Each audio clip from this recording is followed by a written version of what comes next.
TNPSC group 2 எக்ஸாம்ல இந்த question ப்ரீவியஸா கேட்டிருக்காங்க. கொடுக்கப்பட்டுள்ள பகடையில் 4க்கு எதிராக உள்ள எண் யாருன்னு கேட்டிருக்காங்க. ஸோ இங்க ஒரு 4 பகடை கொடுத்துருக்காங்க. அதுல 4க்கு எதிரா ஆப்போசிட்டா என்ன எண் வரும்னு கேட்டிருக்காங்க. ஸோ இந்த மாடல் சம் கேட்டாங்களா எப்படி குயிக்கா சால்வ் பண்ணலாம்னு பார்க்கலாம்.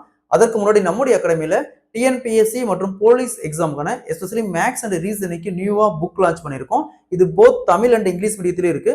ஸோ புக்கை பத்தி வேற ஏதாவது டீடைல் வேணாலும் சரி, இல்ல புக் ஆர்டர் பிளேஸ் பண்ணாலும் சரி, மேல இருக்கிற நம்பருக்கு கான்டாக்ட் பண்ணுங்க. கொஸ்டின்ல ஒரு 4 டைஸ் கொடுத்துருக்காங்க. அதுல 4க்கு ஆப்போசிட்டா என்ன எண் வரும்னு கேட்டிருக்காங்க. இந்த மாடல் கொஸ்டின் கேட்டாங்களா? ஸோ நமக்கு தேவை 4க்கு ஆப்போசிட்டா 4 எந்தெந்த டைஸ்ல இருக்குன்னு பாருங்க. ஸோ இந்த டைஸ்ல இருக்கு, அதே மாதிரி இந்த டைஸ்ல இருக்கு, வேற எங்கேயுமே இல்லை. அடுத்தது இந்த 4 தவிர்த்து வேற எண் பாருங்க 6, 5. ஸோ இந்த 6, 5 வேற எந்த டைஸ்ல இருக்கு பாருங்க. ஸோ இங்க 5 மட்டும் தான் இருக்கு, 6 இல்ல.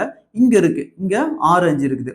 அதே மாதிரி இந்த டைஸ்ல பாருங்க 2, 3, 2, 3, 2, 3 வேற எங்கேயாவது இருக்குன்னு பாருங்க, எங்கேயுமே இல்லை. அப்ப இது விட்டுருங்க.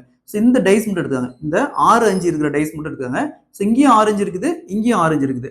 அதை விட்டுருங்க. ரெண்டுலயுமே 6, 5 விட்டுட்டு மீதி என்ன இருக்குது?